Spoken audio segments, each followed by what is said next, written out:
বাংলাদেশে যদি ঢাকা 17 আসনকে আমরা একটা মডেল হিসাবে আমরা এটাকে প্লেস করতে পারি, আমরা আশা করি সারা বাংলাদেশে একটা পরিবর্তনের সূচনা হবে।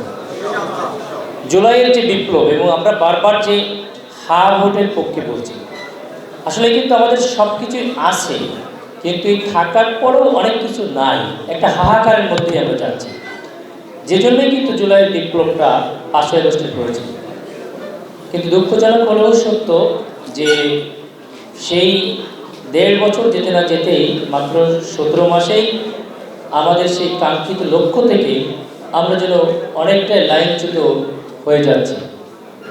এই নির্বাচনের মাধ্যমে আপনাদেরকে সরব উপস্থিতির মাধ্যমে হা ভোট জয় করে প্রথম তো দরকার আগে এই দেশের যে স্ট্রাকচারাল যে নিয়মে রাষ্ট্র পরিচালনা হচ্ছে সেটার মৌলিক কিছু পরিবর্তন দরকার।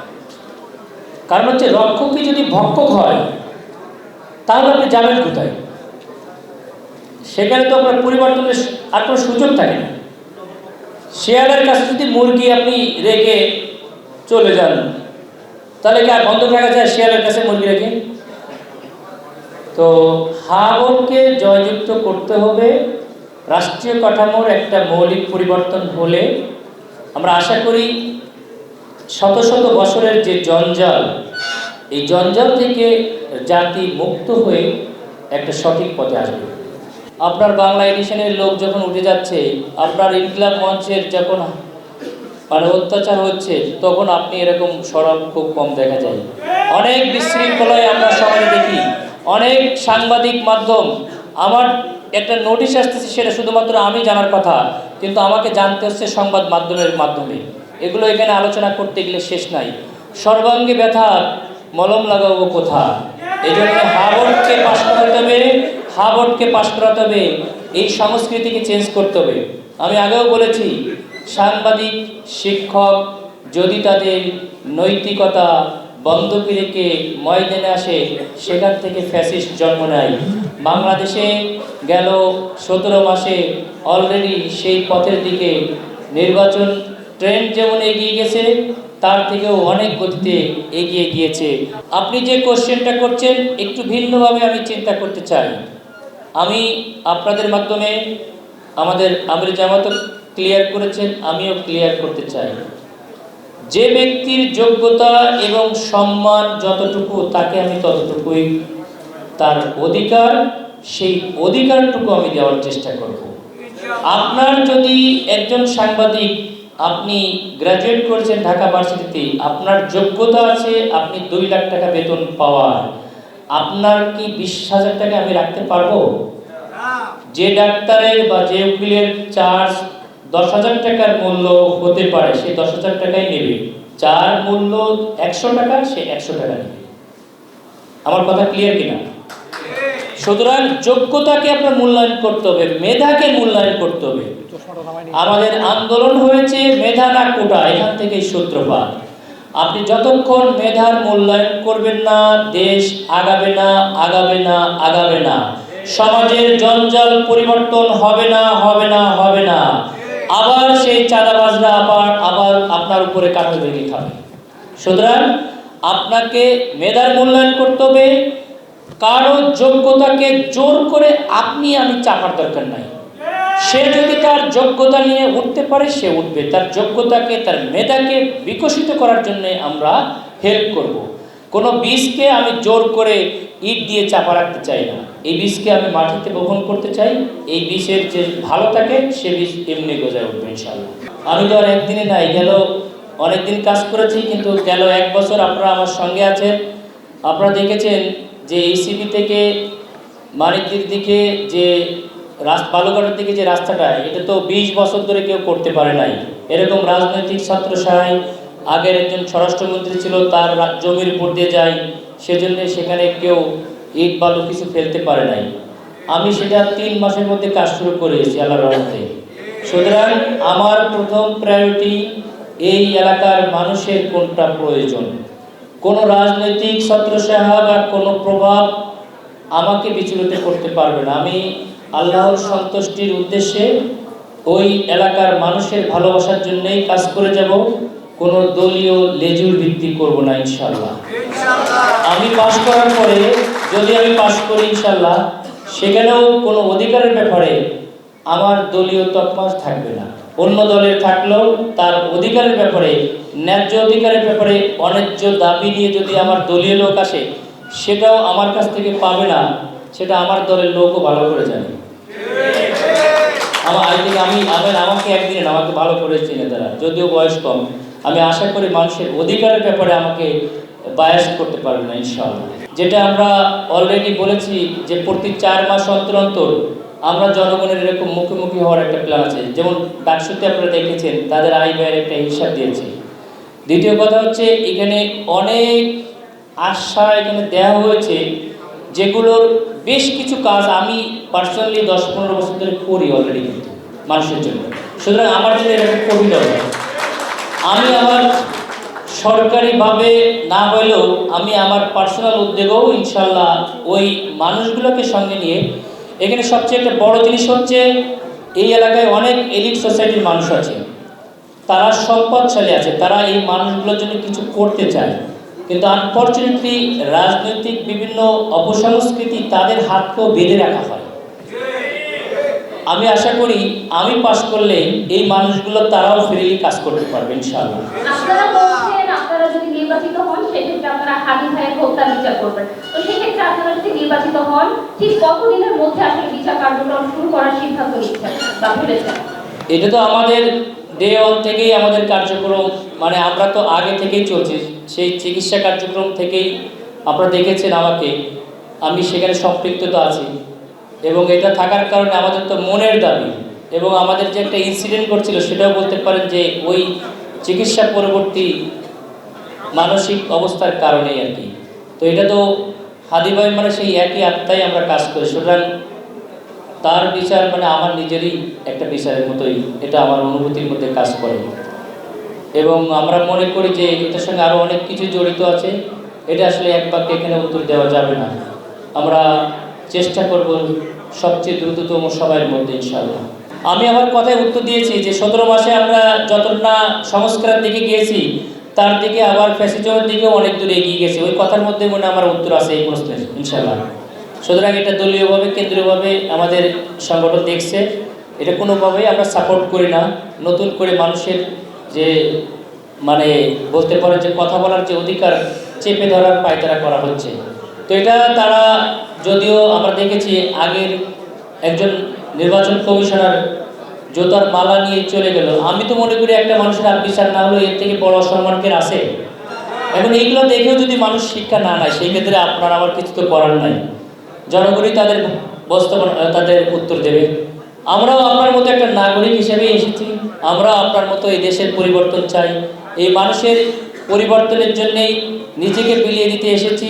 যদি মানুষ তাদের ভোটের রায়ের মাধ্যমে দায়িত্ব দেয় তাহলে আমরা এই মানুষের ভাগ্য পরিবর্তনের জন্য যে আমানত আমাদের কাছে দিবে, সেই আমানত আমি আগেও বলেছি ফুলে ফলে তাদেরকে আরও বৃদ্ধি করে দেব।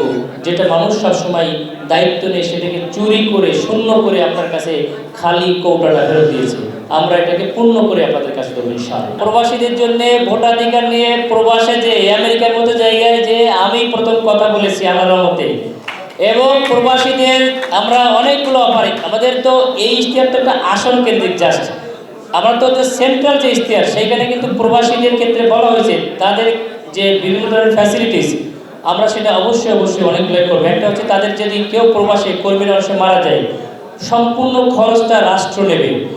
অনেক কিছুই জামাত ইসলামী আপনার কথা বলে নাই, আপনার মনের কথাই জামাত ইসলামী বলবে ইনশাআল্লাহ। প্রবাসীদের কথা বলবে, কর্মীদের কথা বলবে, নারীদের কথা বলবে, প্রত্যেকেরই তার মনের কথা বলবে। বিকজ আমরা বলেছি we don't want to give you a family card, we want to be a family member. একজন পরিবারের সদস্যের কথাই জামাত ইসলামী বলবে, ডাক্তার খালিদ বলবে, এটা মডেল হবে ইনশাআল্লাহ। এইখানে আমরা যারা দাঁড়িয়েছি ধর্মের ভিত্তিতে কেউ বিভাজিত না, ধনের ভিত্তিতেও কেউ বিভাজিত না, আমরা এখানে সবাই একই রক্তে মাংসের মানুষ, এটার ভিত্তিতে আমরা আসতে চাই। আপনারা দেখেছেন আমাদের খুলনা 1 আসনে আমাদের এক ভাই এমপি প্রার্থী হয়েছে, ওনার মুখ দিয়েই বলেছেন, উনি হিন্দু ধর্মাবলম্বী, যে একজন নর্মাল নাগরিক হিন্দুরা জামায়াত ইসলাম যদি ক্ষমতায় আসে তাহলে জামায়াত থাকবে ইনশাল্লাহ। অন্য ধর্মাবলম্বীকে যেটা বিভিন্ন প্রোপাগান্ডা করা হতো গেল 17 মাসে, খ্রিস্টান বলেন, হিন্দু বলেন, অন্য যে কোনো ধর্মের কাউকে জামাত ইসলামী একটা টোকা দিয়েছে, একটা এক্সাম্পল দিলে আমি আর কোনোদিন রাজনীতি করব না। অসংখ্য উদাহরণ আছে, তার প্রতিষ্ঠান থেকে অন্য দলের লোক স্বর্ণ নিয়ে যাচ্ছে, চাল নিয়ে চলে যাচ্ছে, সিমেন্টের বস্তা নিয়ে চলে যাচ্ছে, আমাদের লোক এসে সেটা ধরে দোকানে ফেরত দিয়েছে, দোকান গার্ড দিয়েছে, 2 দিন ধরে গার্ড দেওয়ার পরে টাকা দিতে গেছে, টাকা নেয় নাই, নিজের টাকায় তারা নাস্তা করেছে, খাবার খেয়েছে। সুতরাং সকল ধর্ম বর্ণের ভিত্তিতে আমরা বাংলাদেশকে করতে চাই, আমাদের পাসপোর্টে এক Bangladeshi, we are the Bangladeshi, এই ভিত্তিতেই আমরা আমাদের কালচারকে গঠন করতে চাই। এখানে ধর্মের ভিত্তিতে কে হিন্দু, কে মুসলিম, কে খ্রিস্টান, এটা কোনো ভেদাভেদ আমরা করতে চাই না। এবং উনি যে ধর্মের বলেছেন, যদি বাংলাদেশে জামায়াত ইসলামী পাশ করে ওনার জন্য স্পেশাল চমক থাকবে, এটা এখন আমি বলবো না ইনশাআল্লাহ। মাত্র 30% টাকায় জমির মালিক হয়ে নতুন বাংলাদেশের গড়ে তোলার স্বপ্ন দেখা বাংলা বসতি। 17টি মৌলিক বিষয়কে অগ্রাধিকার দেওয়ার পাশাপাশি ভোটার এলাকা ভিত্তিক সমস্যাগুলো অ্যাড্রেস করে আমরা ইশতেহার প্রণয়ন করেছি। 1. স্বচ্ছতা ও জবাবদিহিতা। 2. ব্যক্তি স্বাধীনতা, ন্যায্য অধিকার ও সামাজিক নিরাপত্তা। 3. মাদক, সন্ত্রাস, চাঁদাবাজ ও দুর্নীতি প্রতিরোধ। 4. মানসম্মত, সহজ ও সার্বজনীন শিক্ষার প্রসার। 5. উন্নত ও সহজলভ্য স্বাস্থ্যসেবা। 6. নারী ও যুবকদের জন্য বিনামূল্যে প্রশিক্ষণ, সুদবিহীন ক্ষুদ্র ঋণ ও কর্মসংস্থান। 7. নারী ও শ্রমিকদের জন্য মানসম্মত ও নিরাপদ কাজের পরিবেশ সৃষ্টি। 8. রাস্তাঘাট ও ড্রেনেজ ব্যবস্থার অবকাঠামোগত উন্নয়ন। 9. জলাবদ্ধতা ও পয়ঃনিষ্কাশন সমস্যার সমাধান। 10. সুস্থ ধারার সংস্কৃতি ও শিল্প চর্চার বিকাশ। 11. বিনিয়োগ ও ব্যবসা বান্ধব টেকসই ব্যবস্থাপনা। 12. লেক ব্যবস্থার আধুনিকায়ন ও পরিবেশ সংরক্ষণ। 13. প্রযুক্তি নির্ভর আধুনিক ও নিরাপদ নগর ব্যবস্থাপনা। 14. বস্তিবাসীর টেকসই পুনর্বাসন। 15. নিম্ন ও মধ্যবিত্ত পরিবারের আবাসন সমস্যার পর্যায়ক্রমিক সমাধান। 16. জুলাই যোদ্ধাদের পুনর্বাসনে সর্বত সহযোগিতা। এবং 17. সাম্প্রদায়িক সম্প্রীতি সুরক্ষা। 17টি বিশেষ উদ্যোগ। 1. ঘরে ঘরে স্মার্ট সোশ্যাল সিকিউরিটি গার্ড। 2. নারীদের সম্মানজনক ও নিরাপদ কর্মসংস্থানের লক্ষ্যে আমার আয়ের সংসার প্রকল্প। 3. দুর্নীতি ও চাঁদাবাজি নিয়ন্ত্রণে ডিজিটাল পাহারাদার apps. 4. One citizen one card ফর্মুলার আওতায় ডিজিটাল হেলথ কার্ড। 5. প্রবীণ ও দীর্ঘমেয়াদী রোগগ্রস্তদের জন্য বিশেষ home care service. 6. Discount pharmacy. 7. স্বল্প মূল্যে অ্যাম্বুলেন্স সার্ভিস, রক্তের চাহিদা পূরণে কল সেন্টার ও অ্যাপস ভিত্তিক সেবা। 8. Senior citizen club. 9. আইওটি ভিত্তিক ট্রাফিক ব্যবস্থাপনা। 10. স্মার্ট লাইব্রেরি ও ই লার্নিং সুবিধা। 11. নারী স্বাস্থ্য ও শরীর চর্চা কেন্দ্র, নারী স্বাস্থ্য ইউনিট, বয়স্ক নারী শিক্ষা কেন্দ্র, স্বতন্ত্র ট্রান্সপোর্ট, পাবলিক টয়লেট, বাজার, ব্রেস্ট ফিডিং কর্নার ও নামাজের জায়গা। 12. যুবকদের কর্মসংস্থানে দক্ষতার শীর্ষক অ্যাপস ব্যবহার, বিনামূল্যে প্রশিক্ষণ ও বৃত্তিমূলক ব্যবস্থা। 13. Digital city travel pass. 14. গণপরিবহনের ডিজিটাল পেমেন্ট সিস্টেম। 15. ওয়ার্ড ভিত্তিক wholesale shop. 16. Free Friday hawker fair. এবং 17. নাগরিক নিবন্ধন ও সেবায় হ্যালো ঢাকা 17 হটলাইন। 17টি স্থানীয় সমস্যার অগ্রাধিকার ভিত্তিক সমাধান। 1. চাঁদাবাজি, দুর্নীতি, মাদক ও সন্ত্রাস নিয়ন্ত্রণ। স্থানীয় পর্যায়ে স্বাধীন ও রাজনৈতিক প্রভাবমুক্ত চাঁদাবাজি ও দুর্নীতি মনিটরিং সেল গঠন। সামাজিক সচেতনতামূলক কর্মসূচি গ্রহণ, নৈতিক শিক্ষার সম্প্রসারণ, মাদক, ছিনতাই, চুরি, কিশোর গ্যাং, সন্ত্রাস ও অনিয়ন্ত্রিত ব্যবসা প্রতিরোধে নিয়মিত মনিটরিং ও দৃষ্টান্তমূলক শাস্তি নিশ্চিতকরণ। 2. লেকের আধুনিকায়ন ও ফুটপাত দখলমুক্তকরণ। গুলশান বনানী লেকের আধুনিকায়ন, সবুজায়ন ও দুর্গন্ধমুক্তকরণ, লেক ও ফুটপাত দখলমুক্তকরণ, অবৈধ দোকান উচ্ছেদ ও বিকল্প বাজার ব্যবস্থাপনার সম্প্রসারণ। 3. সড়ক উন্নয়ন ও যানজট নিরসন।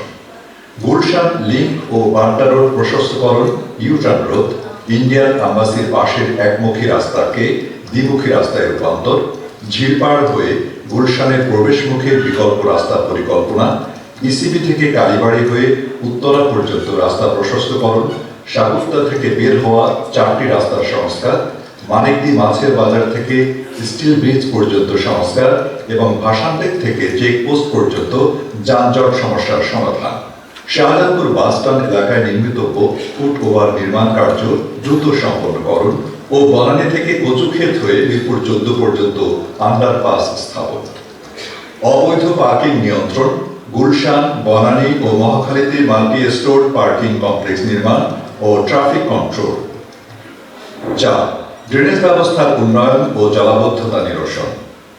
ড্রেনেজ ব্যবস্থার অবকাঠামোগত উন্নয়ন, জলাবদ্ধতা অপসারণ ও নিয়মিত পরিষ্কারকরণ। বিশেষ করে ক্যান্টনমেন্টের ব্যাপারী মার্কেট এলাকার সুয়ারেজ লাইন সংস্কার, মাটিকাটা ও ইসিবি চত্বরের পাশের খানপল্লী এলাকার জলাবদ্ধতা নিরসন। 5. আধুনিক ও পরিবেশ বান্ধব নগরায়ন। অপরিকল্পিত ও অনুমোদনহীন ভবন নির্মাণ রোধ, পরিবেশ বান্ধব বায়োগ্যাস ও সৌর বিদ্যুৎ প্লান্ট স্থাপন, আন্ডারগ্রাউন্ড লাইনিং, সর্বাধুনিক প্রযুক্তির ব্যবহার ও উচ্চ গতির ইন্টারনেট সুবিধা নিশ্চিতকরণ। 6. জননিরাপত্তা নিশ্চিতকরণ। ইমার্জেন্সি সার্ভিস পোল স্থাপন, রাস্তাঘাট ও অফিস আদালতে সিসিটিভি স্থাপন, পর্যাপ্ত স্ট্রিট লাইটের ব্যবস্থা, সকল ফাঁড়ি ও চেকপোস্টে নজরদারি বাড়ানো। 7. যানবাহন ব্যবস্থার উন্নয়ন। বিদ্যুৎ চালিত যানবাহনের কাঠামোগত, অটোরিকশা চালকদের ড্রাইভিং লাইসেন্স, বাইক ও অটোরিকশার জন্য নির্ধারিত রুট ও আলাদা লেন এবং পর্যাপ্ত চার্জিং স্টেশন স্থাপন। 8. বিদ্যুৎ, গ্যাস ও পানির সংকট দূরীকরণ। বিদ্যুৎ, গ্যাস ও পানির সংকট দূরীকরণ, নিয়মিত রক্ষণাবেক্ষণ ও অবৈধ সংযোগ বিচ্ছিন্নকরণ। 9. স্বাস্থ্যকর পরিবেশ উন্নয়ন।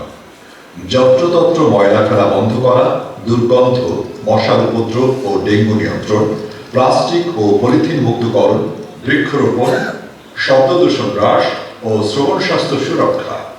10. শারীরিক ও মানসিক উন্নয়ন। সুস্থ বিকাশের অংশ হিসেবে ভোটার এলাকায় একাধিক খেলার মাঠ, বিনোদন কেন্দ্র ও কিডস কর্নার স্থাপন। 11. মানসম্মত শিক্ষা ও স্বাস্থ্যসেবা সম্প্রসারণ। ভাসানটেক ও ক্যান্টনমেন্টের আশপাশের এলাকায় মানসম্মত সরকারি স্কুল ও কলেজ, ট্রমা সেন্টার ও কমিউনিটি সেন্টার স্থাপন। পথশিশু ও নিরক্ষর বয়স্কদের জন্য বিশেষায়িত শিক্ষা প্রতিষ্ঠান স্থাপন করে তাদের শিক্ষিত ও দক্ষ করে সমাজের মূলধারায় সম্পৃক্ত করেন। মাতৃত্বকালীন ও নবজাতক সেবা। বিনামূল্যে মাতৃত্বকালীন ও নবজাতক সেবা, ষাটোর্ধ্ব ও 5 বছরের নিচে শিশুর বিনামূল্যে চিকিৎসা, বিশেষায়িত নারী ও প্রবীণ হাসপাতাল স্থাপন। 13. নিয়মিত চিকিৎসা সেবা। নিয়মিত কর্মসূচির আওতায় বিনামূল্যে চোখের ছানি অপারেশন, সুন্নাতে খাতনা, চক্ষু শিবির, রক্তদান কর্মসূচি ও স্বাস্থ্য ক্যাম্প আয়োজন, বিনামূল্যে লাশবাহী ফ্রিজিং গাড়ি ও দাফন কার্যক্রমে প্রয়োজনীয় সহায়তা, কল সেন্টার ও অ্যাপস ভিত্তিক রক্ত সরবরাহ সেবা। 14. কর্মসংস্থান ও শিক্ষাবৃত্তি। যুবক, নারী উদ্যোক্তা, নিম্ন আয়ের মানুষের কর্মসংস্থানে ক্ষুদ্র ঋণ কিংবা কর্জে হাসানের ব্যবস্থা, বিনামূল্যে কারিগরি প্রশিক্ষণ ও বৃত্তির ব্যবস্থা রাখা। 15. বস্তিবাসীর টেকসই উন্নয়ন। কড়াই, সাততলা ও বেলতলা বস্তির অস্থায়ী ও ঝুঁকিপূর্ণ ঘরবাড়ি পুনর্নির্মাণ, খাল সংস্কার, অপর্যাপ্ত টয়লেট সমস্যার সমাধান, বিশুদ্ধ পানির ব্যবস্থা, ডিপ টিউবওয়েল ও ওয়াটার ফিল্টার স্থাপন, জরুরি সেবা পৌঁছানোর বিকল্প রাস্তা নির্মাণ, মালিকানা বিরোধ নিষ্পত্তি, পুনর্বাসন ও টেকসই উন্নয়ন। 16. সামাজিক অধিকার। প্রতিবন্ধী ব্যক্তিদের চিকিৎসা, শিক্ষা, কর্মসংস্থান ও পুনর্বাসনের ব্যবস্থা গ্রহণ, তৃতীয় লিঙ্গের মানুষের অধিকার ও সামাজিক মর্যাদা নিশ্চিত করা, বিশেষ করে হতদরিদ্র ও প্রান্তিক জনগোষ্ঠীর শিক্ষার অধিকার নিশ্চিতে প্রয়োজনীয় ব্যবস্থা গ্রহণ। এবং 17. ধর্মীয় সম্প্রীতি সুরক্ষা ও জীবনমান উন্নয়ন।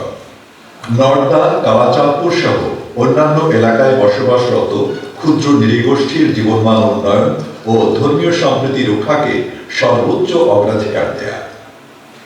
Doctor S M. খালিদুজ্জামান বাংলাদেশ জামাত ইসলামী মনোনীত ও 11 দলীয় ঐক্য সমর্থিত প্রার্থী।